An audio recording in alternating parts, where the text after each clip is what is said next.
Volkswagen fancies itself as a maker of products for the aspirational middle class these days, a purveyor of premium products for the masses. That's why it's made the Arteon. This four-door GT successor to the CC has a lot in common with the Passat and the Skoda Superb, but it injects a dose of genuine sex appeal into the mix. Does it make a worthy flagship to Volkswagen's passenger car range? Let's find out. Priced at around 70 grand on the road, the German-built Arteon clearly has upmarket ambitions. It'll be cross-shopped against the smaller Audi A5, Mercedes-Benz CLA and BMW 4 Series Gran Coupe. For people who like the finer things, the design should tick the right boxes. That bold, perhaps fussy chrome nose bleeds into a swooping side profile, set off by a low, elongated roof tapering in at the rear, and the 20-inch turbine wheels. The Arteon is a little longer than the Passat, improving rear legroom, while the hatchback opening gives you about as much cargo literage as a Skoda Superb. The pillarless doors, an interesting palette including our car's chili red plus turmeric yellow, add some points of difference. This is a genuinely good-looking avant-garde car design. Sure, the name is a bit of a clumsy portmanteau, though it makes sense. But what about the cabin? There's only one spec level of the Arteon available, and it does feel a lot like a Passat Highline in here. However, there are some genuine luxury touches. For instance, these leather seats are beautifully supportive and heated, and the driver's one will even give you a massage. I also love these metallic highlights. They really lift the cabin. Other highlights are the 9.2-inch touchscreen with a novel gesture control system, the Active Info display, configurable digital instruments, pinched from Audi, and a brand new head-up display that frankly looks a little bit cheap.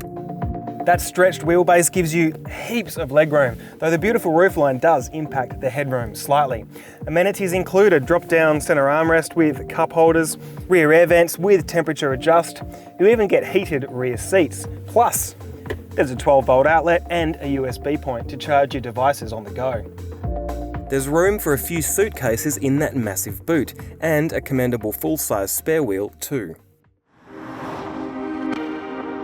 Volkswagen is using the Arteon as a bit of a rolling tech showcase, particularly in the realm of active safety, which becomes ever more important as we move towards a future with fully autonomous vehicles. The headline act is an emergency assist system activated when you're using the lane-keeping aid and adaptive cruise control.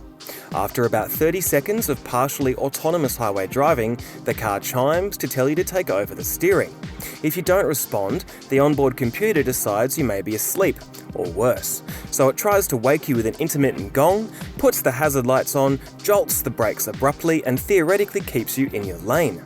Finally, it'll come to a halt, slowly and as safely as possible with the hazards on. We trialled this system and found it worked exactly as advertised. Warning though, after one use, you need to let the system reboot itself before it will work again. The drivetrain is familiar from many other VW Group products. It's a 2-litre turbocharged petrol 4, making 206 kilowatts of power and 350 newton meters of torque from just 1800 RPM. Volkswagen claims frugal fuel use on the combined cycle of 7.5 litres every 100 Ks and a 0 to 100k sprint time of 5.6 seconds. Brisk. The engine is mated to a 7-speed wet clutch DSG and a 4-motion all-wheel drive system with variable torque distribution. It's not exactly sonorous. The old 3.6-litre naturally aspirated V6 engine in the previous CC definitely sounded better.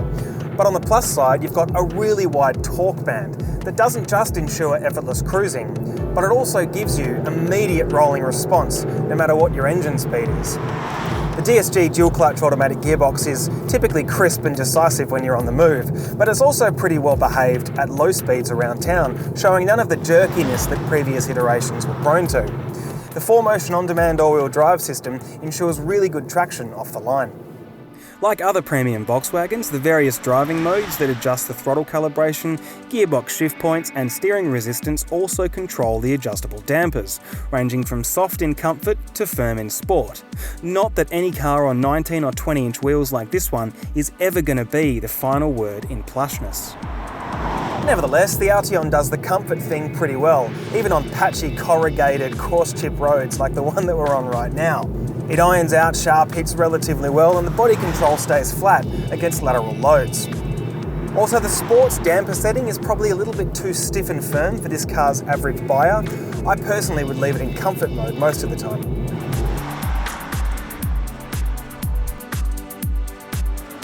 So that's a quick look at the Volkswagen Arteon, a high-tech and sharply dressed GT that'll lure in prospective luxury buyers after something a bit more spacious and less ubiquitous at this price point.